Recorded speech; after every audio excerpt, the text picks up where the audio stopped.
সূরা ইনফিতারের মধ্যে আল্লাহ পাক রব্বুল আলামিন বলেন, ইয়া আইয়ুহাল ইনসানু মা গাররাকা বিরাব্বিকাল কারীমিল্লাযী খালাকাকা الذي خلقك فسواك فعدلك في أي صورة ما شاء ركبك কি করে দেখেন হে মানুষ, কিসে তোমাদেরকে সম্মানিত রব থেকে গাফেল করে রাখে? আল্লাযী খালাকাকা, যিনি তোমাকে সৃষ্টি করেছেন, ফাসাওয়াকা, সুগঠিত করেছেন, ফাআদালা, সুসম করেছেন, যেখানে যা দেওয়ার সেখানে তাই দিয়েছেন। ফি আইয়ি সূরাতিন মা শাআ, কি করে দেখেন আল্লাহ যেভাবে ইচ্ছা, ফি আইয়ি সূরাতিন মা শাআ, যেই আকৃতিতে ইচ্ছা, যেভাবে ইচ্ছা, রাক্কাবাকা, তোমাকে সুন্দরভাবে গঠন করছেন। ফি আইয়ি সূরাতিন মা শাআ রাক্কাবাক, আল্লাহ যে আকৃতিতে ইচ্ছা তোমাকে গঠন করেছেন, কাউকে সাদা কাউকে কালা, আল্লাহ আমার ইচ্ছা আমি তোমাকে এইভাবে বানিয়েছি। কেন? যেন তুমি সৃষ্টির বিভিন্ন রূপ দেখা আমি আল্লাহর কুদরত, আমার ক্ষমতা স্বীকার করে শুকরিয়া আদায় করতে পারি। তাহলে আগের কথা আসেন, দুর্বল ছিলাম, সেখান থেকে শক্তিশালী বানাইছে, মাঠে বসে রয়েছেন শক্তি দিয়ে। এক সময় দুর্বল বানায় দিবে যদি আল্লাহ আরো বাঁচায়, এক সময় বার্ধক্যে পৌঁছে যাবেন, মন চাইলেও আপনি মাহফিলে আসতে পারবেন না। একটা সময় মন চাইবে চাই পারবেন না, শরীর দিবে না। তো ভাবনার বিষয় হলো দুর্বলের আগে কি ছিলাম? আল্লাহ কিছুই ছিলাম না। আল্লাহ বলে কিছুই ছিলাম না। তো এই যে কথাগুলো বললাম, আল্লাহ আমারে আপনারা এইভাবে বানাই দেন। প্রশ্ন হলো আমাদেরকে আল্লাহ রব্বুল আলামিন কেন বানাইলেন? এমন মূল কথা, কেন বানাইলেন? এটা তো স্বীকার করলাম, আরে আমি কিছু ছিলাম না। তো ঠিক আছে, কি ছিলেন? আমি কিছুই ছিলাম না। তারপর দুর্বল ছিলাম, তারপর আল্লাহ শক্তিশালী বানাইছে, তারপর আবার দুর্বল, তারপর আবার শক্তিশালী, তারপর শক্তির পরে দুর্বল, দুর্বলের পরে বৃদ্ধ করে যাবো। ঠিক আছে, করছেন কি সেটা করুন। আপনারা যে বানাইছে কি করছেন? ও আচ্ছা, আমার বানানোর লক্ষ্য উদ্দেশ্য আছে। হ্যাঁ, তা আপনারা কি ভাবা বানাইছে? সূরা জারিয়াতের 56 নম্বর আয়াতে আল্লাহ বলেন যে তুমি বলে কেন বানাইছে, ওয়ামা খালাকতুল জিন্না ওয়াল ইনসা ইল্লা লিয়াবুদুন, আমি মানুষ, আমি জিন ইনসানকে সৃষ্টি করেছি আমার ইবাদত করার জন্য। তাহলে আমাদেরকে সৃষ্টি করলেন কেন? এতক্ষণ তো আমরা অনেক ওয়াজ করলাম যে আমরা আহারে দুর্বল ছিলাম, কিছু ছিলাম না, আল্লাহ সব প্রশংসা আপনার। আল্লাহ সব ঠিক বানাইছি কেন সেটা জানুনি। ফজর পড়ছো আজকে? কয় না। তো বানাইছি তো ফজর পড়ার লাগে, বললো না। হ্যাঁ, মাহফিলে তো মনে করেন তোমরা ওয়াজ শুনলাম, ঠিক আছে, বানাইছি কেন এটা জানো? আজকে 65 বছর কয় না, বানাইছি তো এই জন্যই। ও আচ্ছা, এই জন্য বানাইছেন, তো বলি নাই করছো। ওয়ামা খালাকতুল জিন্না ওয়াল ইনসা ইল্লা লিয়াবুদুন। আলহামদুলিল্লাহি ওয়া কাফা ওয়া সালামুন আলা ইবাদিহিল্লাযীনা ইসতাফা। আম্মা বা'দু ফাআউযু বিল্লাহি মিনাশ শাইতানির রাজীম। বিসমিল্লাহির রহমানির রহিম।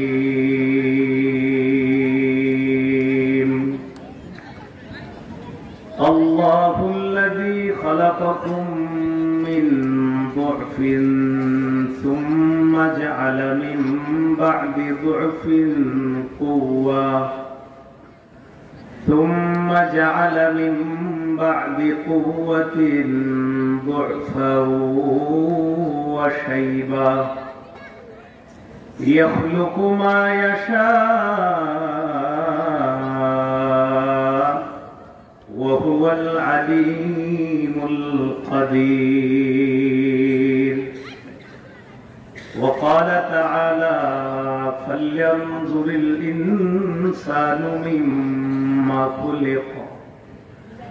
خلق من ماء دافق يخرج من بين الصلب والترائب الرقيب. وقال رسول الله صلى الله عليه وسلم إن الميت إذا قبر وفي رواية إذا وضع في قبره أو قال أحدكم أتاه ملكان أسودان أزرقان يقال لأحدهما المنكر والآخر النكير أو كما قال عليه الصلاة والسلام. اللهم صل على محمد وعلى آل محمد كما صليت على إبراهيم وعلى آل إبراهيم إنك حميد مجيد. اللهم بارك على محمد وعلى آل محمد كما باركت على إبراهيم وعلى آل إبراهيم إنك حميد مجيد. اللهم إني أعوذ بك من شر لساني وشر سمعي وشر بصري وشر مني. দেগলাপাড়া যুব সমাজের উদ্যোগে বার্ষিক ওয়াজ মাহফিলের সম্মানিত প্রধান বক্তা সুলতানুল ওয়াইজিন মাওলানা খালিদ সাইফুল্লাহ আইয়ুবী দামাত বরকাতুহুল আলিয়া, মহাপরিচালক মারকাজুত তারবিয়া বাংলাদেশ, সাভার, ঢাকা, গুরুত্বপূর্ণ আলোচনা পেশ করেছেন হাফেজ মাওলানা মুফতি আব্দুল বাতিন কাসিমি দামাত বরকাতুহুল আলিয়া, শেখুল হাদিস জামিয়া আরাবিয়া আদিমুল ইসলাম মিরপুর, ঢাকা, খতিব আয়েশা সিদ্দিকা রাদিয়াল্লাহু তাআলা আনহা, জামে মসজিদ, উত্তরা, ঢাকা। আলোচনা করার কথা হাফেজ মাওলানা গাজী আল মাহমুদ, মুহতামিম জামিয়াতুর রহমা, গাজীপুর। আজকে মাহফিলের সম্মানিত সভাপতি, গাজীপুরের উলামায়ে কেরামের আস্থার জায়গা, উলামায়ে কেরামের মধ্যমণি আল্লামা মুফতি নুরুল ইসলাম দামাত বরকাতুহুল আলিয়া, শেখুল হাদিস ও মহাপরিচালক জামিয়াতুল উলুমুল ইসলামিয়া, গাজীপুর। মাহফিল পরিচালনায় মুফতি নুরে আলম রফিকি, খতিব বাইতুল নূর জামে মসজিদ, মুফতি মুবারক হোসেন, খতিব বাইতুল সালাম জামে মসজিদ, মুফতি আব্দুল শাকুর হুসাইনি মুহতামিম হালিমাতুস সাদিয়া রাদিয়াল্লাহু আনহা মহিলা মাদ্রাসা। উপস্থিত হযরত উলামায়ে কেরাম, মুসলমান ভাইরা, মাইকের আওয়াজ যদ্দূর যাচ্ছে বিভিন্ন স্থানে অবস্থানরত শ্রদ্ধা মা বোনেরা, আল্লাহ রব্বুল আলামিনের দরবারে শুকরিয়া আদায় করছি। আল্লাহ আমাদেরকে এই মাহফিলে উপস্থিত হওয়ার তৌফিক দান করেছেন বলে আলহামদুলিল্লাহ। 21 পারা 9 নম্বর পৃষ্ঠা সূরা রুমের 54 নম্বর আয়াতে কারিমা আপনাদের সামনে তেলাওয়াত করলাম। এই আয়াতে আল্লাহ রব্বুল আলামিন বলেন, আল্লাহুল্লাযী খালাকাকুম মিন দুফিন, আল্লাহ ওই সত্তা যিনি তোমাদেরকে দুর্বল অবস্থা থেকে সৃষ্টি করেছেন। আল্লাহ তোমাদেরকে দুর্বল অবস্থা থেকে সৃষ্টি করেছেন।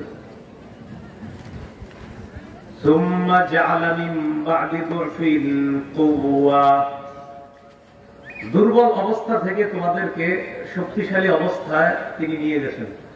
দুর্বল থেকে শক্তিশালী করেছেন আল্লাহ।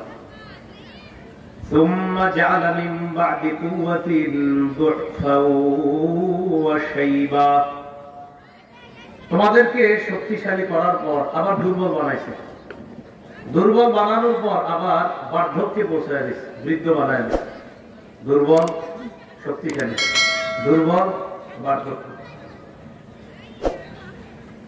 আল্লাহ বলেন, ইয়াখলুকু মা ইয়াশা, আল্লাহ যা ইচ্ছা তা সৃষ্টি করেন। ওয়া হুয়াল আলিম, আল্লাহ সর্বজ্ঞানী, আল কাদির, সর্বময় ক্ষমতার অধিকারী। আমাদেরকে দুর্বল অবস্থা থেকে সৃষ্টি করেছেন। তো দুর্বল অবস্থায় ছিলাম, এর আগে কি ছিলাম? দুর্বল তো একটা অবস্থা, তাও তো একটা অবস্থা। এর আগে কিছুই না।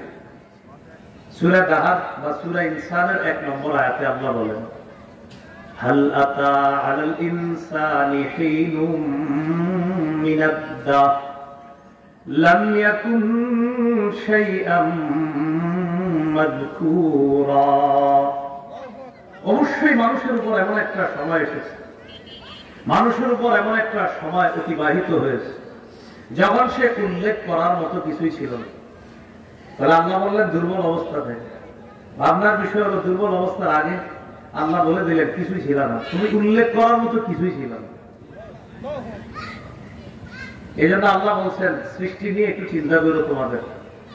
সূরা তারিকের 5, 6, 7 নম্বর আয়াতে আল্লাহ বলেন, ফালয়ানজুরিল ইনসানু মিম্মা খুলিকা। মানুষের চিন্তা করা উচিত কি থেকে তাকে সৃষ্টি করা হয়েছে। খুলিকা মিম্মা দাফিকি ইয়াখরুজু মিন বাইনিস সুলবি ওয়াত তারাইব। খুলিকা তাকে সৃষ্টি করা হয়েছে মিম্মা দাফিক, সবেগে নির্গত, সবেগে স্খলিত পানি থেকে তাকে সৃষ্টি করা হয়েছে। ইয়াখরুজু, যেই পানিটা বের হয়, মিন বাইনিস সুলবি ওয়াত তারাইব, পৃষ্ঠদেশ থেকে এবং পাজর থেকে।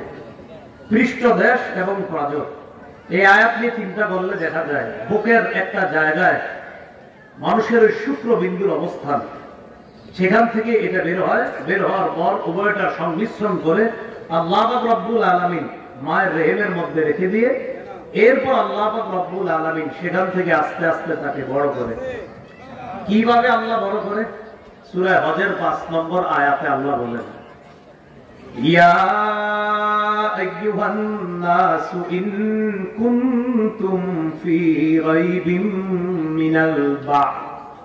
হে মানুষ, তোমরা যদি পুনরুত্থানের ব্যাপারে সন্দিহান হও, তোমাদেরকে যে আবার পুনরুত্থান করা হবে এই ব্যাপারে যদি তোমরা সন্দিহান হও, فإنا خلقناكم من تراب।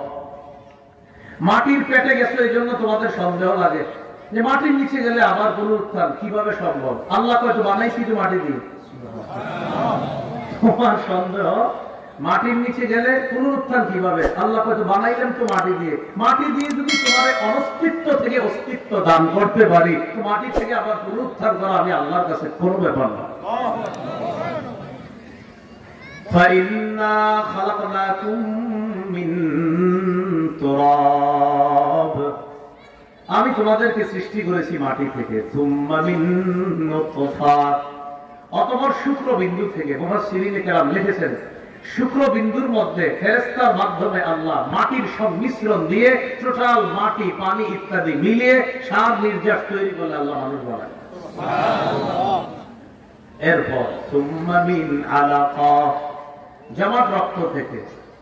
সুম্মা মিন মুদগাতিন মুখাল্লাকাতিন ওয়া গায়রি মুখাল্লাকা, অতঃপর মাংসপিণ্ড থেকে। এই মাংসপিণ্ড কখনো মুখাল্লাকা, পূর্ণ আকৃতি বিশিষ্ট হয়, গায়রি মুখাল্লাকা, কখনো আবার পূর্ণ আকৃতি বিশিষ্ট হয় না। মাংসপিণ্ড হওয়ার আগে মায়ের পেট থেকে সেটা অবশ্যই হয়ে যায়। এটা আমি আল্লাহ যদি চাই এটা মাংসপিণ্ড হবে, বড় হবে। আমি যদি না চাই এটা মাংসপিণ্ড হবে না, এর আগেই শেষ হয়ে যাবে। আল্লাহ বলে এইভাবে কেন করি? লিনুবাইয়িনা লাকুম, তোমাদেরকে বয়ান করার জন্য, তোমাদেরকে বুঝানোর জন্য। এরপর কি করি? ওয়ানুকিরু ফিল আরহামি মা নাশাউ ইলা আজালিম মুসাম্মা, এরপর মায়ের রেহেমের মধ্যে যতক্ষণ ইচ্ছা নির্দিষ্ট একটা সময় পর্যন্ত আমি আল্লাহ এই মাংসপিণ্ড মায়ের রেহেমের মধ্যে রেখে দিই। তারপর কি করি? তুম্মা নুখরিজুকুম তিফলা, এরপর তোমাদেরকে শিশু অবস্থায় মায়ের পেট থেকে বের করি। শিশু অবস্থায় বের করার আগে তোমাদেরকে আমি যতদিন চাই রাখি, 7 মাস, 8 মাস, 9 মাস, 10 মাস, 10 দিন, 11, 12, 13, 14 মাস পর্যন্ত রাখি। মানে আরো বেশি হতে পারে। মানে আমার জানা মতো একটা বাচ্চা 14 মাসে জন্ম নিয়েছে, এই জন্য আমি 14 মাস পর্যন্ত থাকলাম। সেটা আমি দেখছি আমাদের এলাকায়, তাহলে দেখছি তিনি তার মায়ের পেট থেকে 14 মাস পরে আসছে, এই জন্য বললাম 14 মাস। বাকি আরো হতে পারে, আল্লাহ যতদিন চায় ততদিন। তো 14 মাস কেন বললাম? আমার দেখাই 14 মাস আছে। তো আল্লাহ বলেন যতদিন ইচ্ছা মায়ের পেটের মধ্যে আমি আল্লাহ রেখে দিব, 7, 8, 9, 10, 11, আল্লাহ যতদিন চান রাখবেন। রাখার পর কি করে আল্লাহ? নাভি থেকে একটা পাইপ বের করে দেয় মায়ের পেটের ভিতর। আল্লাহ রাব্বুল আলামিন ওই পাইপ দিয়ে রক্ত এটা খাবার হিসাবে বাচ্চার পেটে নেওয়ার ব্যবস্থা কুদরতি ভাবে আল্লাহ করেছেন। অতঃপর সুম্মা নুখরিজুকুম তিফলা, আমি তোমাদেরকে শিশু অবস্থায় বের করি। সুম্মা লিতাবলুগু আশুদ্দাকুম, অতঃপর আমি তোমাদেরকে লালন পালন করি পরিণত বয়সে উপনীত হওয়া পর্যন্ত। ومنكم من يتوفى ومنكم من يرد إلى أرذل العمر, কেউ কেউ এমন হয় যাদের পরিণত বয়সে পৌঁছার আগে মৃত্যু হয়ে যায়। বাবার আগে ছেলে মারা হয়, কত হয় পরিণত বয়সের আগে মৃত্যু হয়।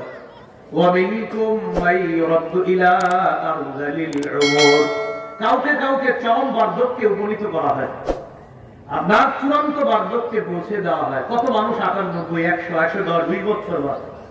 কাউকে আল্লাহ পরিণত বয়সের আগেই আল্লাহ রাব্বুল আলামিন নিয়ে যায়, আবার কাউকে চূড়ান্ত বার্ধক্যে পৌঁছে দেয়। আল্লাহ বলেন এটা আমার ইচ্ছা, আমি যতদিন চাইবো ততদিন বাঁচবে, আমি যতক্ষণ চাবো ততক্ষণ বাঁচবে।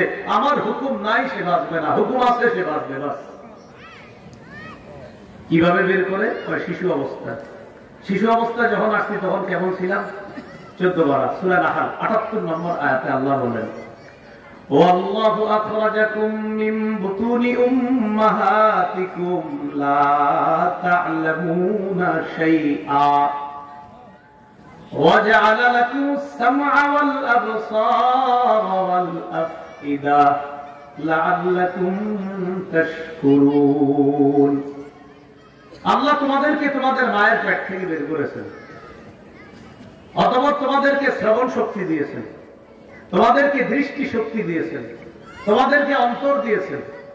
লাআল্লাকুম তাশকুরুন, যাতে তোমরা শুকরিয়া আদায় করতে পারো। আল্লাহ আমরে দেখেন এই জায়গায় আছে, শ্রবণ শক্তি দিছে, শুনতেছেন, দৃষ্টি শক্তি দিছে, আমারে দেখতেছেন। একটু পরে আমাদের দেশের বুজুর্গ আলেম ওলামায়ে কেরাম আলোচনা করবে, তাদেরকে দেখতে পারবেন। আল্লাহ যে সুযোগ করে দিলাম কেন? লাআল্লাকুম তাশকুরুন, যেন শুকরিয়া আদায় করতে পারো। দিল থেকে বলেন আলহামদুলিল্লাহ। শুকরিয়া আদায় করার ব্যবস্থা করে দিয়েছে কে? এই মুখ দিয়ে বলার ব্যবস্থা কে করেছেন? আল্লাহ করেছেন। এটা গেল আপনার আমাদের শিশু অবস্থায় আল্লাহ আমাদেরকে মায়ের পেট থেকে বের করেছে। আমাদেরকে সুষম ঘটন কিভাবে করছে? আমার নাকটা যেখানে সেখানে দিচ্ছে, কানটা যেখানে সেখানে, চোখটা যেখানে সেখানে আল্লাহ দিয়েছেন। গজব হিসাবে মাঝে মাঝে আল্লাহ একটু অন্যরকম দেখায়, তখন আমরা বলি আল্লাহ মাফ করেন, মাফ করেন। ঠিক আছে, বলি আল্লাহ আমার বাঁচান। কেন?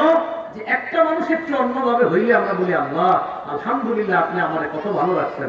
এটা আল্লাহ আসলে 2-1 কেমন করে অন্যদেরকে শিখায়, তোমারে কত ভালো রাখলাম, তুমি কয়বার আমার শুকরিয়া আদায় করছো। সূরা ইনফিতারের মধ্যে আল্লাহ রাব্বুল আলামিন বলেন, ইয়া আইয়ুহাল ইনসানু মা গাররাকা বিরাব্বিকাল কারীমিল্লাযী খালাকাকা الذي خلقك فسواك فعدلك في أي صورة ما شاء ركبك।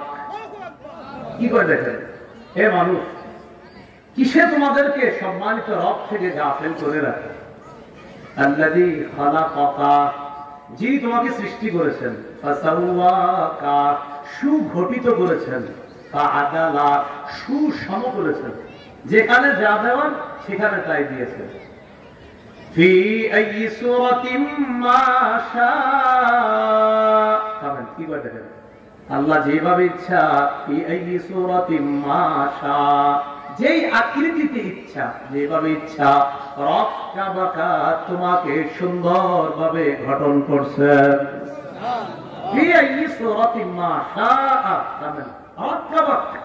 আল্লাহ যে আকৃতিতে ইচ্ছা তোমাকে গঠন করেছেন, কাউকে সাদা কাউকে কালা, আল্লাহ আমার ইচ্ছা আমি তোমাকে এইভাবে বানিয়েছি। কেন?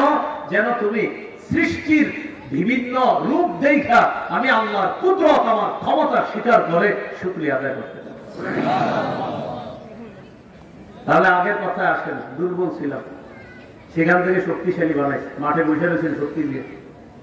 এক সময় দুর্বল বানায় দিলে যদি আল্লাহ আরো বাঁচায়, এক সময় বার্ধক্যে পৌঁছে যাবেন, মন চাইলেও আপনি মাহফিলে আসতে পারবেন না। একটা সময় মন চাইবে চাই পারবেন না, শরীর দিবে না। তো ভাবনার বিষয় হলো দুর্বলের আগে কি ছিলাম? আল্লাহ কিছুই ছিলাম না। আল্লাহ বলে কিছুই ছিলাম না। তো এই যে কথাগুলো বললাম, আল্লাহ আমারে আপনারা এইভাবে বানাই দেন। প্রশ্ন হলো আমাদেরকে আল্লাহ রব্বুল আলামিন কেন বানাইলেন? এমন মূল কথা, কেন বানাইলেন? এটা তো স্বীকার করলাম, আরে আমি কিছু ছিলাম না। তো ঠিক আছে, কি ছিলেন? আমি কিছুই ছিলাম না। তারপর দুর্বল ছিলাম, তারপর আল্লাহ শক্তিশালী বানাইছে, তারপর আবার দুর্বল, তারপর আবার শক্তিশালী, তারপর শক্তির পরে দুর্বল, দুর্বলের পরে বৃদ্ধ, মরে যাবো। ঠিক আছে, করছেন কি সেটা করুন। আপনারা যে বানাইছে কি করছেন? ও আচ্ছা, আমার বানানোর লক্ষ্য উদ্দেশ্য আছে। হ্যাঁ, তা আপনারা কি ভাবা বানাইছে?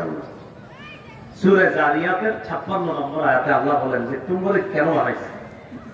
ওয়ামা খালাকতুল জিন্না ওয়াল ইনসা ইল্লা লিয়াবুদুন। আমি মানুষ, আমি জিন ইনসানকে সৃষ্টি করেছি আমার ইবাদত করার জন্য। তাহলে আমাদেরকে সৃষ্টি করলেন কেন? এতক্ষণ তো আমরা অনেক ওয়াজ করলাম যে আমরা আহারে দুর্বল ছিলাম, কিছু ছিলাম না, আল্লাহ সব প্রশংসা আপনার। আল্লাহ সব ঠিক বানাইছি কেন সেটা জানুনি? নজর পড়ছো আজকে? না, বানাইছি তো নজর পড়ার লাগে, বললো না? হ্যাঁ, মাহফিলে তো মনে করেন তোমরা ওয়াজ শুনলাম, ঠিক আছে, বানাইছি কেন এটা জানো? আজকে 75 বছর না, বানাইছি তো এই জন্যই। ও আচ্ছা, এই জন্য বানাইছেন, তো পরিচয় করতে হবে।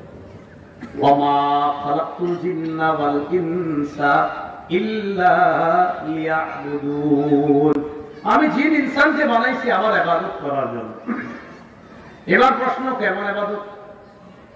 সূরা মুলকের 2 নম্বর আয়াতে আল্লাহ বলে দিয়েছে ইবাদতটা কেমন হবে।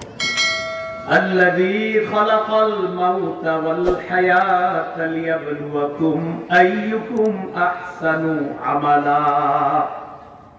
যিনি মৃত্যু বানিয়েছেন, যিনি জীবন বানিয়েছেন তোমাদেরকে পরীক্ষা করার জন্য, তোমাদের মধ্যে কে উত্তম ইবাদত করে, উত্তম আমল করে, এই পরীক্ষা করার জন্য আল্লাহ জীবন মৃত্যু সৃষ্টি করেছে।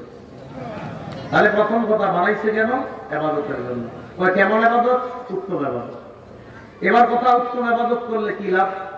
15 পারা 16 পৃষ্ঠার শুরুতে সূরা কাহফ 30 নম্বর আয়াতে আল্লাহ বলেন ইন্নাল্লাযীনা আমানু ওয়া আমিলুস সালিহাত ইন্না লা নুযীউ আজরা মান আহসানা আমালা। যারা ঈমান আনে, নেক কাজ করে, আমি আল্লাহ ওয়াদা করলাম না নুযীউ, আমি নষ্ট করব না, আজরা মান, ওই ব্যক্তির প্রতিদান, আহসানা আমালা, যে উত্তম আমল করেছে, আমি আল্লাহ ওয়াদা করলাম উত্তম আমলকারীর প্রতিদান, তার ইবাদতের প্রতিদান আমি আল্লাহ নষ্ট করব না।